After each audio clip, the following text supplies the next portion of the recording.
everyone, Spencer from Geek of Spades here, and today I'm quite literally ecstatic about what I'm about to review. And that is because I'm reviewing Warzone Resurrection. Now you might be asking yourself, why is Spencer so excited about this game over all the other games he's reviewed? And the answer for that is because Warzone holds a very special place in my heart. You see, Warzone was my introduction to miniatures gaming way back in the day in the 90s, and doesn't it sound weird to say way back in the day in the 90s? So the original incarnation of Warzone came out in 1995, and this was made by Target Games. They ended up making a second edition of the game in the later 90s, in like 98, 99. Unfortunately, I don't have the books for that. I'm actually working on that. But shortly after the second edition of the game came out, the company went under, and the license was kind of thrown into limbo, and there was a bunch of crap about the IP and all that. And so I've basically been waiting very patiently for 14 or 15 years to get a new version of Warzone, because I never got to play the original because the game disappeared before I ever got a chance to do anything with it. But now the guys at Protos Games have brought us Warzone Resurrection, the newest incarnation of the game. Now, technically there was another incarnation called Ultimate Warzone, but I know absolutely zero about it because everything I've heard is that it was crap, and I'm just going to take the internet's word on it for once. So, now that I'm done gushing over my past history with this game, let's actually delve into it. So first off, the rulebook. It's a really nice book. I've said before I'm not a huge fan of hardcover books, and mine's actually already got some spine damage on the inside, but that's my own fault, so I'm not really going to hold it against it too much. Still, I do prefer softcover books for their flexibility. Of course, one of the big selling points of this book is the artwork. It is beautiful, as you can tell from the cover here. There's even a ton of beautiful art inside. There's even a pretty decent amount of the old retro artwork, which I think is kind of cool. It kind of throws back and harkens to the original. So this book has the fluff, although it's not as fleshed out as I would have liked, but I suspect that has something to do with the Mutant Chronicles RPG 3rd edition that's going to be coming out, and that'll probably flesh it out more. But also, to be fair, this doesn't have an entire book dedicated solely to the background like the second edition had, so I can't really hold it too much against it. It covers what needs to be covered, and it covers the basics of the Mutant Chronicles world. They actually elaborate on some stuff in here that the old books didn't, so call it even. You also, of course, get all the rules. You also get army list for 6 different armies. The only mega corporation missing out of this book is Imperial, and only because they didn't meet the deadline to get them done for the Kickstarter. Now, one thing I've heard people complain about is that the only Dark Legion forces in here are followers of Algaroth, but they've already said they're going to be doing the other apostles anyway, so I'm cool with it. It doesn't really bother me that much because I don't really care about playing the Dark Legion. So there's a lot going on in this book, and the army list actually include a lot of the classics from the certain armies, as well as new stuff like the armored juggernauts for Bauhaus, and there's a couple of new capital units in here, I think, and there's some new stuff for Cybertronic, including a couple of heroes, well, really pretty much all their heroes except for Dr. Diana. However, the book isn't perfect. It's laid out a bit funny, and it's not a huge knock against it or anything. It's just flipping through it, it is a little confusing in where certain things are, and I do wish there was just a little more linear cohesion, I guess, to how it's written, but once you know the general idea where something is in the book, it's not hard to find.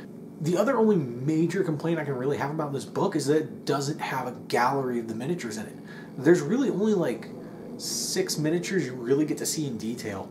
And now, I understand it's because a lot of the miniatures weren't produced by the time this book came out, but it still feels kind of weird, you know? I kind of wish there was pictures of more of the models. It's easier to sell people on the game that way. But, again, I understand why it happened the way it did, so I'm willing to cut it a little slack.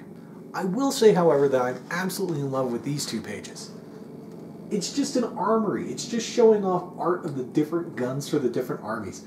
It serves zero purpose to the game. It's purely fluff, and I actually really like that. So now that we've covered the book, let's talk about the actual game, because I've been droning on about this thing forever already. So how does the game hold up? Really well, actually.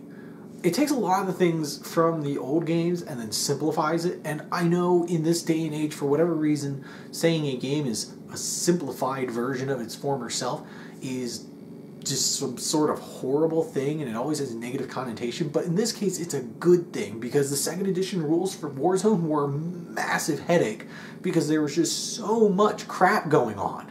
I mean, honestly, weapons had like 7 different ranges, and they had all these modifiers, and then this, and then that, and it was just...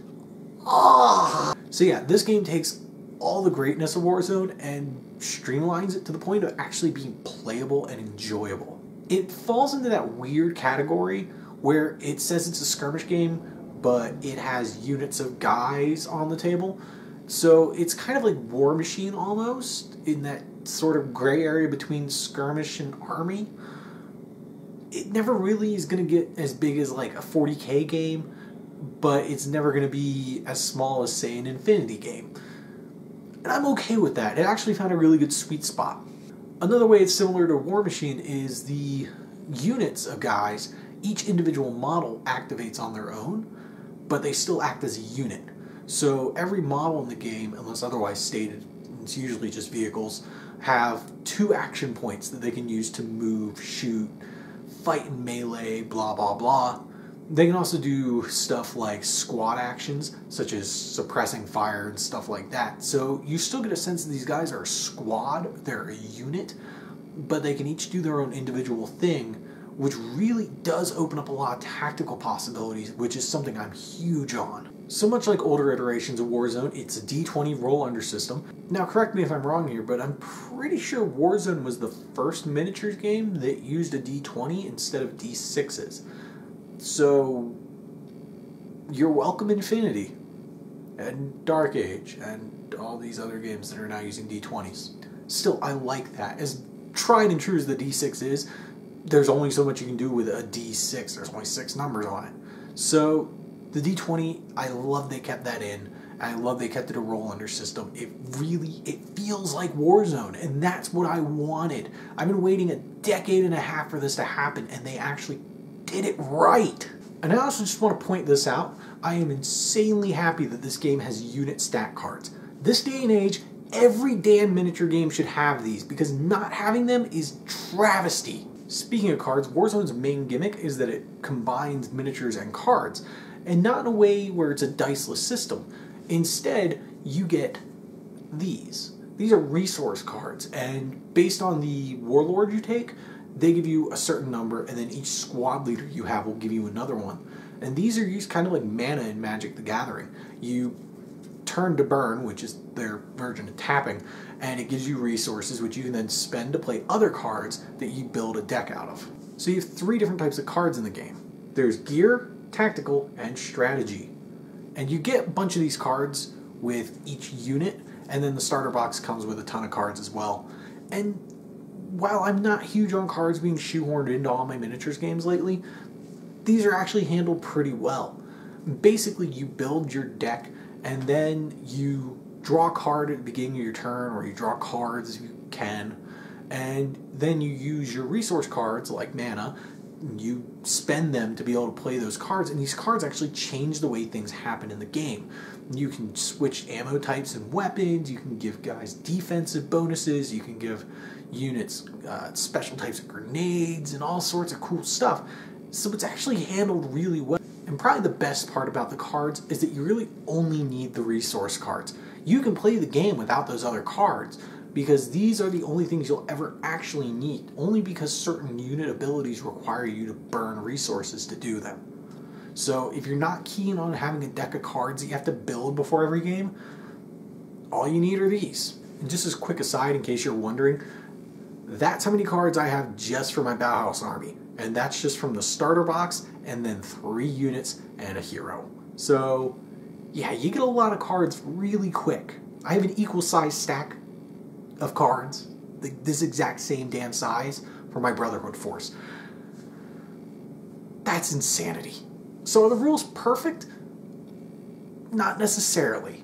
There's minor faults here and there, but they're so well done that it's really not even worth pointing them out.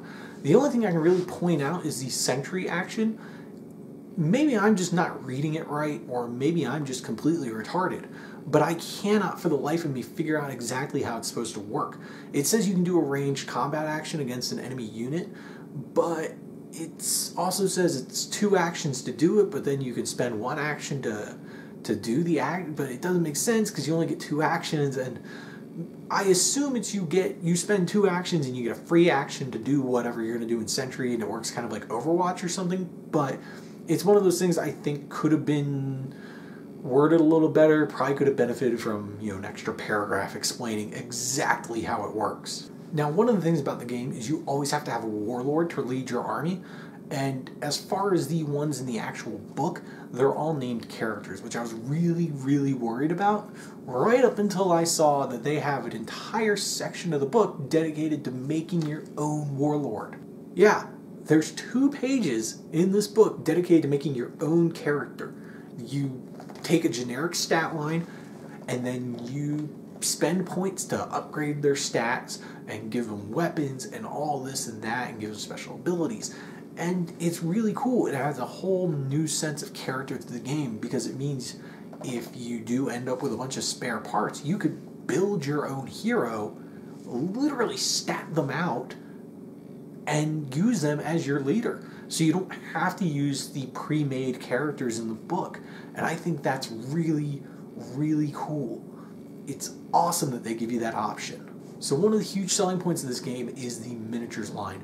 They are gorgeous. I would love to show you some of them, but I only have a couple of them assembled, and there's really not official pictures up on the internet anywhere. There's a lot of pictures of stuff other people have painted, but I'm trying to avoid getting in trouble with people, and I don't want anybody suing me for using their pictures without permission. So you'll have to take my word for it, or you can Google search or what have you. But the miniatures are gorgeous. They're resin, they're 28mm, they're true scale, which is really cool, but also kind of a pain, but I'm going to cover all that in the unboxing videos. The simple point is, the miniatures are great.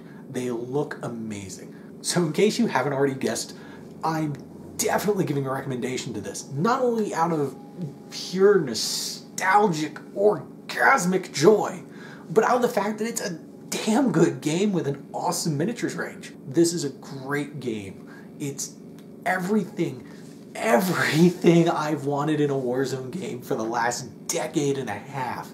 And I cannot express in words how happy I am that this happened.